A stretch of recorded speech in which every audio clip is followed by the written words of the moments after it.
Hai teman-teman semuanya, hari ini aku dan temanku akan memberitahu kalian salah satu kerajaan yang ada di Indonesia, yaitu Kerajaan Samudra Pasai. Selamat menyaksikan. Kerajaan Samudra Pasai terletak di Aceh, dan kerajaan ini merupakan kerajaan Islam pertama di Indonesia. Kerajaan ini didirikan oleh Murah Silung pada tahun 1267 Masehi. Bukti arkeologis keberadaan kerajaan ini adalah ditemukannya makam raja-raja yang Pasai di Kampung Gedong, Aceh Utara. Makam ini terletak di dekat reruntuhan bangunan pusat kerajaan Samudra di Desa Biringan, Kecamatan Samudra, sekitar 17 km sebelah timur Leokusumawe. Sumber kerajaan yang menerangkan keberadaan Kerajaan Samudra Pasai adalah makam Raja-Raja Pasai di Kampung Gedong, Aceh Utara.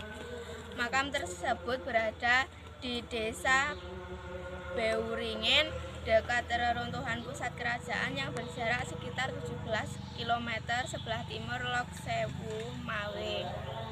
Salah satu makam yang ada di wilayah tersebut diidentifikasikan sebagai makam dari Sultan Malik Al-Saleh. Pada makam tersebut bertuliskan teks 1360 Hijriah yang menandai dimulainya masa perkembangan sastra Melayu klasik di Nusantara. Kerajaan Samudra Pasai merupakan pusat perniagaan penting yang dikunjungi oleh para saudagar dari berbagai negara seperti Cina, India, Siam, Arab, dan Persia. Dengan komoditas utama adalah lada, Samudra Pasai menjadi bandar perdagangan yang besar dan mengeluarkan mata uang emas dan disebut dirham.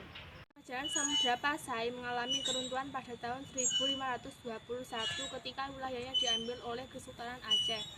Beberapa faktor yang menyebabkan keruntuhan: serangan Kerajaan Majapahit. Serangan Kerajaan Majapahit kepada Samudra Pasai juga didorong karena perlakuan yang tidak pantas dari Sultan Ahmad Malik Al-Zahir.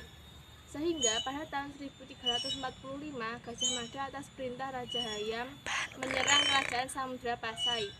Serangan dari Kerajaan Majapahit ini membuat Kerajaan Samudra Pasai mengalami kemunduran. 2. Konflik keluarga. Penyebab Kerajaan Samudra Pasai mengalami kemunduran karena konflik keluarga mulai akhir abad ke-14. Akhir dari adanya konflik keluarga ini adalah munculnya perang saudara dan perebutan kekuasaan di istana kerajaan. Sultan Pasai lalu meminta bantuan kepada Kerajaan Malaka yang awalnya berhasil.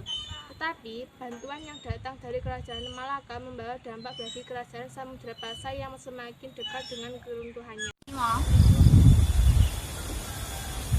Berikut ini adalah peninggalan Kerajaan Samudra Pasai. Yang pertama adalah peninggalan Kerajaan Samudra Pasai. Yang pertama adalah artefak dan prasasti yang ditemukan di sekitar wilayah Aceh. Artefak dan prasasti tersebut memberikan wawasan tentang kehidupan sosial, politik, dan agama Islam pada masa itu. Yang kedua, makam raja-raja. Peninggalan Kerajaan Samudra Pasai berikutnya adalah ditemukannya beberapa makam raja-raja yang pernah memimpin kerajaan tersebut. Ada makam Sultanah Rasiah yang terletak di Desa Meunasah, Kota Kreung, Kecamatan Samudera. Makam ini memiliki nisan yang berbentuk sangat indah.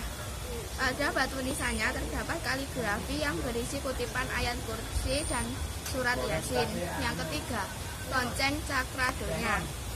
Lonceng Cakradonya merupakan peninggalan Kerajaan Samudra Pasai yang diperkirakan dibuat pada 1409 Masehi. Diduga lonceng ini merupakan hadiah dari Kekaisaran Cina kepada Sultan Samudra Pasai. Lonceng Cakradolnya dengan memiliki tinggi 125 cm dan lebar 75 cm ini berupa mahkota besi yang berbentuk stupa.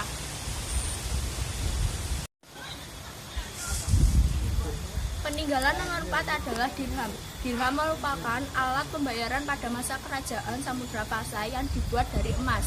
Dirham pertama kali dikeluarkan pada masa pemerintahan raja kedua, yakni Sultan Malik Al-Zahir. Dari mata uang emas yang ditemukan, diketahui beberapa nama raja yang pernah memerintah di kerajaan Samudra Pasai. Yang kelima, relief. Peninggalan kerajaan Samudra Pasai berikutnya adalah relief, berupa lampu berisikan kalimat tauhid dan batu nisan. Sekian peninggalan ini, terima kasih.